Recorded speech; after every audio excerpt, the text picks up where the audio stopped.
Isn't it a lovely building? I love it when Lord Dalmore holds parties. He has such a gorgeous estate. I like our home, of course, but Dalmore is much older than I am. This was built by dwarven architects, back when they were willing to deal with vampires. Unfortunately, I was born a couple centuries too late to have access to such exquisite craftsmanship. Are you nervous, my love? I can hear your heart beating so quickly. Of course, I understand. You've seen other vampires in the city, but I've never taken you to a party before. And I'm sure that word has spread that we're in a relationship, so there will be many eyes upon us. But don't you worry. I'll be with you the whole time. Now, let's go inside. I'm sure you're going to love it. The music, the people, the food. They do have food for mortals, of course. It's common for vampires to bring a mortal along. You won't be the only one there, so no need to worry about that. Oh, but I suppose I should warn you. Stay close to me, my love. Overall, the vampires of this city are lovely people who are united in wanting to preserve mortal life, despite our predatory nature. But there are those who occasionally drink from mortals without permission. There hasn't been a death in, well, a long time, but it would be prudent not to wander off. You'll be entirely safe with me, though. Come along now, dearest. We can't stay out here all night.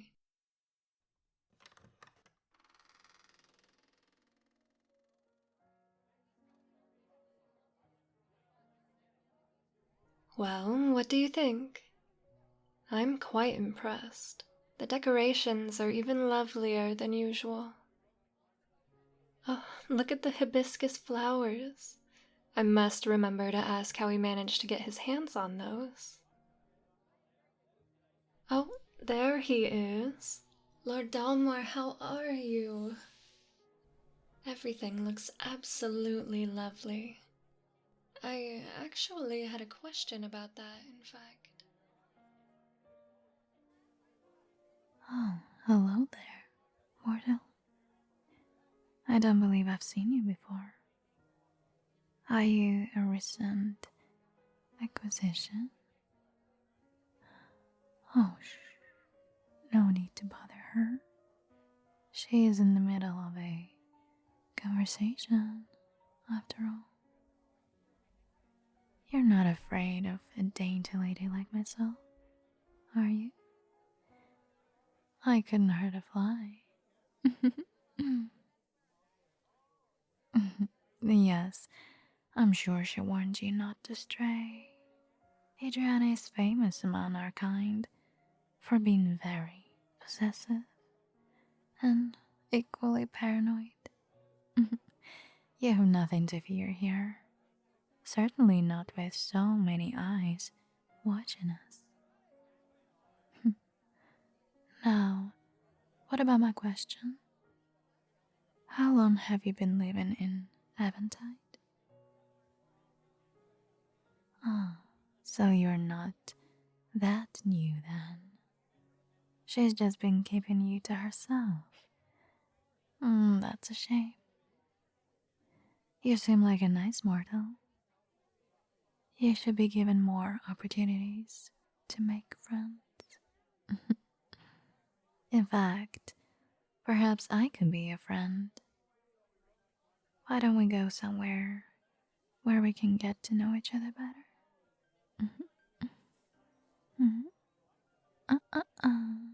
I wouldn't raise a fuss if I were you. You wouldn't want to embarrass Adriana, would you? If the other vampires here think she isn't teaching her mortals good manners, she'll be absolutely mortified. You don't want that, do you? I didn't think so. Why don't you just come along quietly and... Bella, Oh, so close. my love, you're trembling. Shame on you, Bella, scaring a defenseless mortal like that.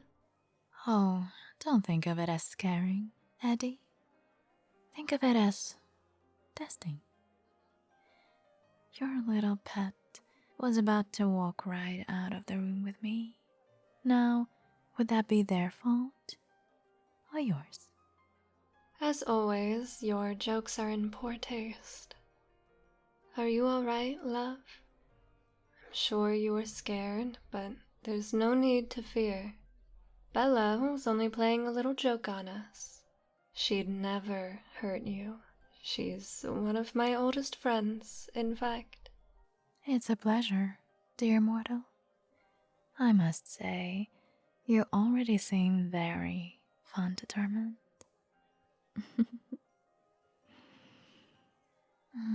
And you smell even better. This isn't the one you were telling me about, is it? Yes, it is. And I'm sure you had already guessed that, hadn't you? That's why you played such a mean joke on them.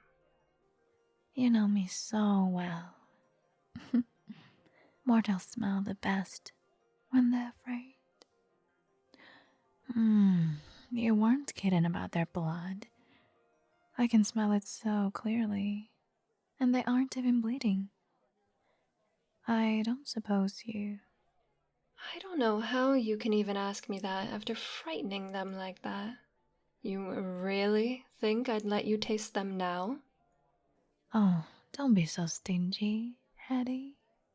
If anything, it'll help them relax, right? Absolutely not. The answer is no, and you can't change my love? Are you sure? I did tell you before that I might let other vampires taste you, but there's no need to push yourself so soon. Well, if you're certain, it is your blood, after all. Oh, how rare. Most mortals aren't so generous with their blood. Thank you. Now, just hold still.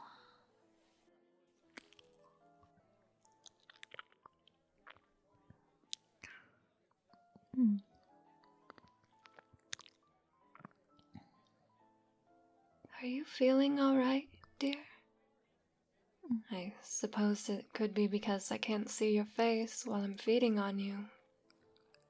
But do you always look so uncomfortable? I was under the impression you found feeding relaxing.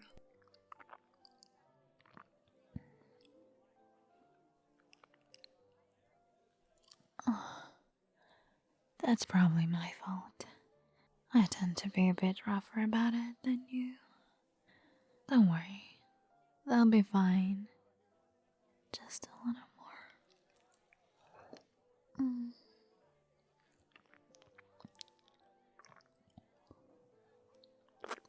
I think that's enough, Bella. Fine. But, wow, you weren't kidding. What a treat. Oh, yes. I'm quite fortunate the one I love is so delicious, so delicate, and refined. I know that look. Now that the sound of their blood is in the air, you want to taste as well, don't you? Oh, I couldn't possibly. You didn't take much, but 2 feedings back to back? Oh, my love, it's very generous of you, but are you sure you're not pushing yourself too far? You're such a softie, Eddie. If they're offering, just take it. In fact, you should take their blood any time you feel the urge, whether they're offering or not. You do own them, after all. That's not...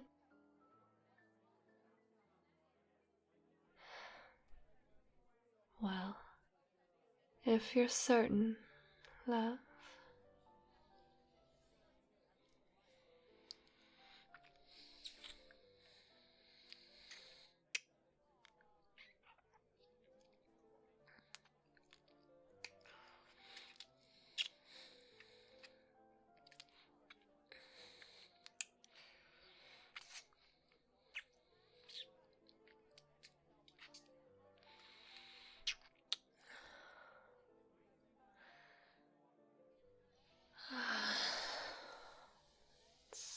So refreshing.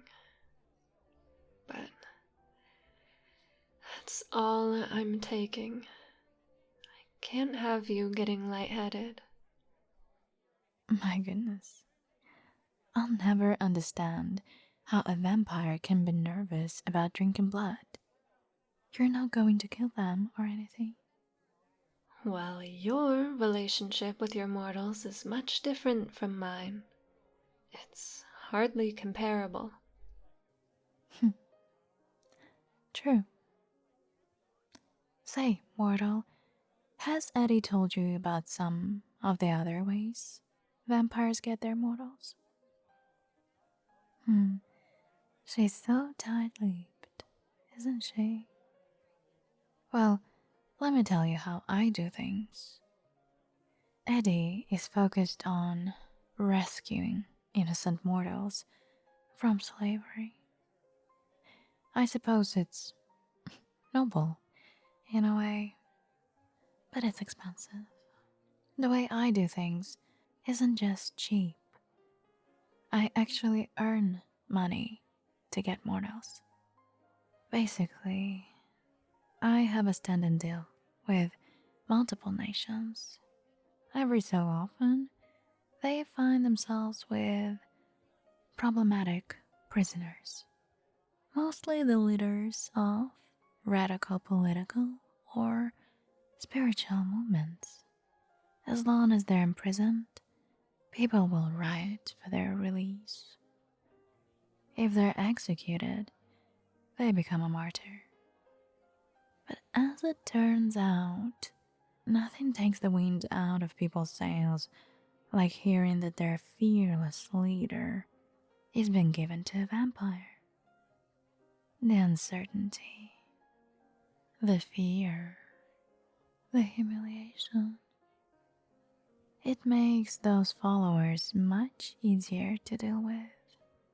I charge for everyone I take, of course. It comes with a certain risk of some particularly zealous devotees trying to come and break them out. They would never succeed, of course, but it would be annoying.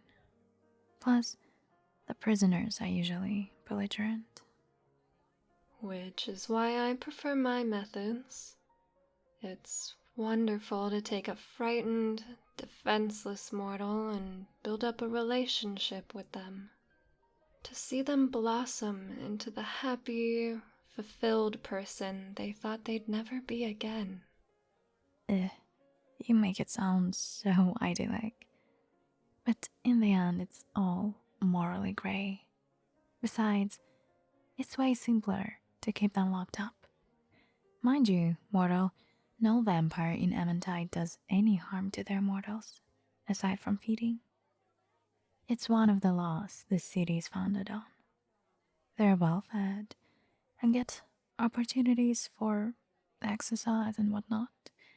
But in the end, my relationship with them is one of warden and prisoner.